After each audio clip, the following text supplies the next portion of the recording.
We are writing one of the most shameful chapters in American history. It has been an American tradition to help people who are struggling to repel invaders, to repel people who are dismembering their countries and are slaughtering their citizens. Vladimir Putin is doing all of that and more. For the first time in 70 years, the liberal world order that was established after World War II is now being broken with the dismemberment of Ukraine by Vladimir Putin. And our failure to provide defensive weapons to Ukraine is shameful, and I'm frankly deeply embarrassed. Now, the latest, I have predicted every single thing that Vladimir Putin has done. From the taking of Crimea, which was obvious after Yanukovych was driven out because he felt he had to have Sevastopol, to what's taking place in eastern Ukraine. The latest information we have is that there's the classic buildup that he is orchestrating right now. And I'm not sure whether it's Luhansk or Mariupol that is the next target, but there's no doubt he is preparing for further aggression in eastern Ukraine.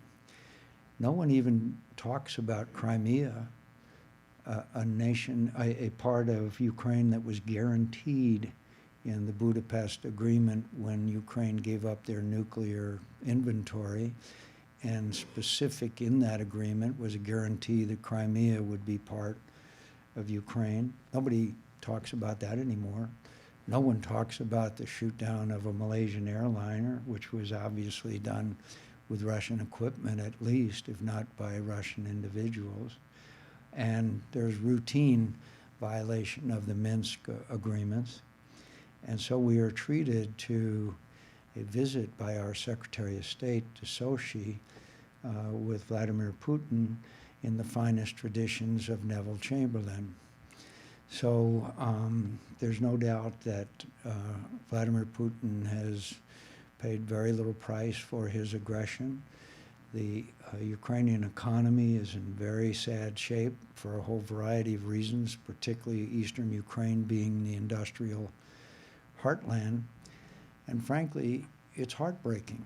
It's heartbreaking to see these brave young Ukrainians sacrifice their lives in a very unequal conflict when we refuse to give them weapons with which to defend themselves. So in this bill, we again authorize the provision of defensive weapons to Ukraine.